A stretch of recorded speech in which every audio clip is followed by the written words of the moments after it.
వైఎస్ఆర్సీపీ అధికారంలోకి వస్తేనే పేదలకు సరైన న్యాయం సాధ్యమని పెదకురపాడు శాసనసభ్యులు నంబూరు శంకర్రావు అన్నారు. మండల కేంద్రమైన అమరావతిలో ఎన్నికల ప్రచారం నిర్వహించారు.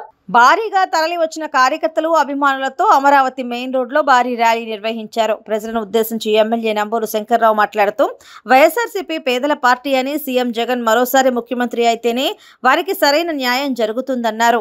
2019లో ఇచ్చిన ప్రతి హామీని సీఎం జగన్ నెరవేర్చారన్నారు. ఇచ్చిన మాట తప్పకుండా మడమ తిప్పకుండా కరోనా కష్టకాలంలోనూ సంక్షేమ పథకాలు అందించారన్నారు. అక్క చెల్లెమ్మలకు ఆసరా కల్పించారన్నారు. అన్నదాతలకు భరోసా ఇచ్చారన్నారు.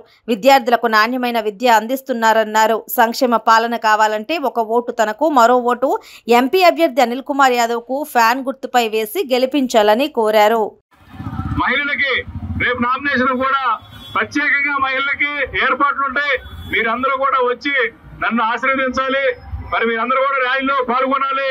మీ అందరూ కూడా ఈ రోజు ఎన్నో రోజుల తర్వాత ఈ రోజు మీరు ఈ ర్యాలీలో పాల్గొన్న ప్రతి అక్క చెల్లెలందరికీ కూడా నా హృదయపూర్వక అభినందనలు తెలియజేస్తున్నా.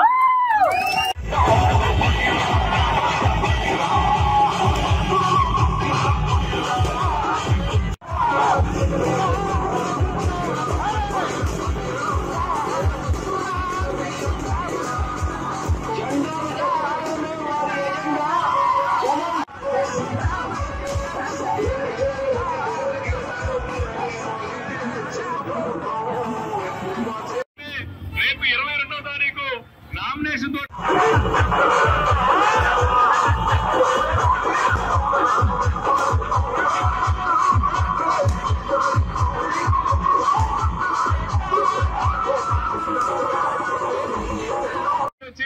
మరి మీరందరూ నన్ను ఆశీర్వదించి నా విజయానికి తోడ్పడాలని చెప్పి ప్రతి ఒక్కరికి రేపు 22వ తారీఖు మనం అయిపోతున్నాం. ఆ నామినేషన్ మీ ఆశీర్వాదాలతో అఖండ మెజారిటీతో రానున్న మళ్ళీ ఎలక్షన్లు మరొకసారి